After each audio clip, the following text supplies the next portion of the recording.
नमस्कार किसान साथियों, मेरा नाम रजत कुमार है। एमएससी एग्रीकल्चर एग्री एडवाइजर एमएमएसएस के केरता अंबिकापुर में गन्ना विभाग में कार्यरत हूँ। आज हम एक बहुत ही महत्वपूर्ण विषय के लिए यहाँ फील्ड पे आए हैं और वो बहुत ही महत्वपूर्ण विषय है कि सॉइल टेस्टिंग के लिए सॉइल सैंपल किस प्रकार से लें। आज हम पूरा प्रोसेस आज प्रैक्टिकल करके दिखाएंगे कि सॉइल सैंपल कैसे लिया जाता है। और आपको ये भी जानकारी मैं देना चाहूँगा कि जब आप सॉइल टेस्टिंग करवाते हैं तो उसके क्या क्या फ़ायदे हैं, कब कब आपको कराना चाहिए, कहाँ आप सॉइल टेस्टिंग के लिए अपना सैंपल को आप दे सकते हैं कि अच्छी आपकी जो है सॉइल टेस्टिंग हो पाए। तो सबसे पहले मैं आपको बता दूं कि फील्ड में जाने से पहले, सॉइल सैंपल लेने से पहले मैं आपको बता दूं कि आपको कुछ सावधानियां जो है आपको सॉइल सैंपल लेते हुए रखनी चाहिए। वो क्या क्या सावधानियां हैं या वो क्या क्या बातें हैं जिसको आपको याद रखने की ज़रूरत है। सबसे पहले तो आप जो है जैसे मेड़ के किनारे हैं, मेड़ के किनारे से आप सैंपल ना लें, और जैसे पेड़ है और पेड़ के छाए के नीचे से आप जो है सॉइल सैंपल ना लें। जैसे नाली है उसमें पानी भरा हुआ है या गीली मिट्टी है, वहाँ से आप सॉइल सैंपल ना दें। Thank you. सो हम आ गए हैं फील्ड में और हमको क्या क्या आवश्यकता पड़ेगी सॉइल सैंपल लेने के लिए। हमको मार्कर चाहिए, हमको स्केल चाहिए, हमको एक फावड़ा चाहिए या अगर आपके पास है तो अच्छा है, और हमको सैंपलिंग बैग चाहिए या और एक बोरी चाहिए या प्लास्टिक ट्रे भी आप यूज कर सकते हैं। सो हम V-शेप मेथड से अभी सॉइल सैंपल लेंगे। तो आइए हम कैसे लेते हैं सॉइल सैंपल देखते हैं। तो यहाँ पे पहले ज़मीन को आप साफ़ कर लेंगे, जहाँ से आपको लेना है घास और जो भी ऊपर का है उसको आप साफ़ कर लेंगे पहले इस प्रकार से। घास नहीं रहना चाहिए या पत्ती का जो है पत्ती नहीं रहना चाहिए, सूखी पत्ती, उसको आप साफ़ कर लेंगे कंकड़ उंकड़ को ऊपर से। फिर आप V-शेप का उसको गड्ढा करेंगे, चलिए गड्ढा कीजिए।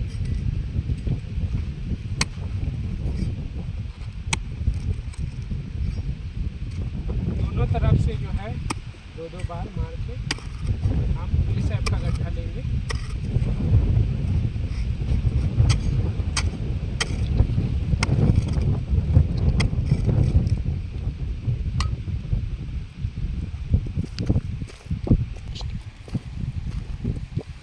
तो इस प्रकार से आपको गड्ढा कर लेना है और गड्ढा में आपको नाप के देखना है। यदि आपका जो जिस क्रॉप के लिए आप ले रहे हैं, जैसे शुगर केन के लिए ले रहे हैं, मतलब गहरी जड़ वाली के लिए आप ले रहे हैं, तो 20 से 22 सेंटीमीटर तक आप गहराई ले सकते हैं। जैसे कि ये देखिए 20 सेंटीमीटर का हम लेंगे गन्ना के लिए।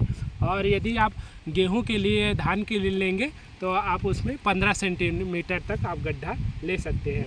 और अभी हम लेंगे, देखिए यहाँ से 2.5 सेंटीमीटर की हम इसका सैंपल लेंगे।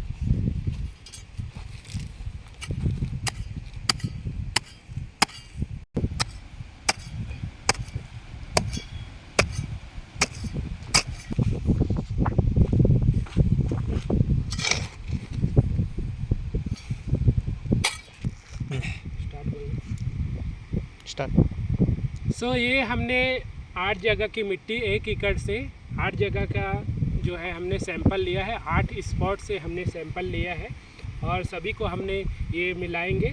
और इसमें पहले हम मिलाने के बाद इसमें से जो भी जो पत्थर है, कंकड़ है और पत्ती का जो इसमें है पत्ती वगैरह और जो घास वास है वो सबको हम इसमें से निकाल लेंगे। ये ऐसे हम मिक्स कर लेंगे अच्छे से और फिर इसको 4 भाग में हम बांटेंगे। ये हम 4 भाग में इसको बांट लेंगे। हमने 8 स्पॉट से मिट्टी लिया है, उसको 4 भाग में सबको मिला दिया है। मिट्टी को 8 स्पॉट की मिट्टी को हमने मिला दिया है, उसको 4 भाग में हम ऐसे डिवाइड करेंगे और कोई भी 2 भाग हम जो है हटा देंगे। आमने सामने का ये 2 भाग हम हटा देंगे, 2 भाग हम फिर से रखेंगे। ऐसे करके हम ये प्रोसेस जो है हम तब तक करेंगे, ये प्रोसेस को जब तक ये आधा से लेकर 1 किलो तक ये मिट्टी हो ना जाए।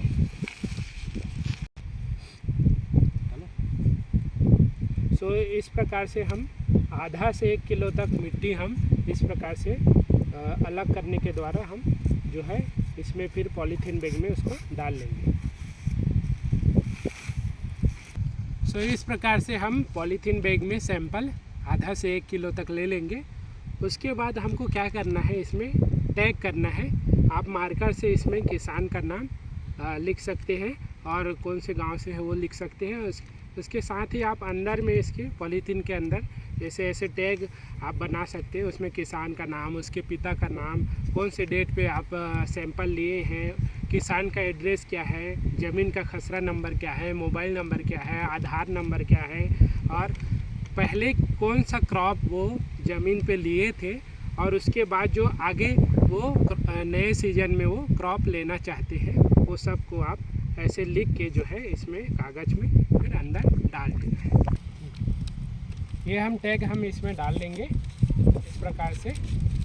और ये सैंपल लेने के बाद आपको जांच कहाँ कराना है, हर एक ज़िले में जो है डीडीए ऑफिस के पास ही आपको जो है सॉइल टेस्टिंग लैब आपको मिलेगा। वहाँ आप सॉइल टेस्टिंग होता है, वहाँ पे आप अपना सैंपल सॉइल टेस्ट के लिए दे सकते हैं। या हमारे छत्तीसगढ़ में IGKV इंदिरा गांधी कृषि विश्वविद्यालय में भी इसकी फैसिलिटी अवेलेबल है, और ज़िलों में और कई जगह जो है इसकी फैसिलिटी अवेलेबल रहती है। तो उस हिसाब से आप देख के कर सकते हैं। कई प्राइवेट जो लोग हैं, जो स्टूडेंट हैं, वो लोग भी सॉइल लैब खोल के रखते हैं, तो वहाँ भी आप जो है अपना सैंपल सॉइल टेस्टिंग के लिए दे सकते हैं। और आशा है आप सभी को, आशा है मुझे कि आप सभी को ये वीडियो ज़रूर पसंद आया होगा। और सॉइल सैंपल कैसे लेते हैं और कब लेना चाहिए आपको बता दूं कि जब आप फसल 2 महीना कट के 2 महीना बाद आप जो है ज़मीन पड़ती पड़ी है, तो उस समय सूखे टाइम पे आप उसको सॉइल सैंपल को आप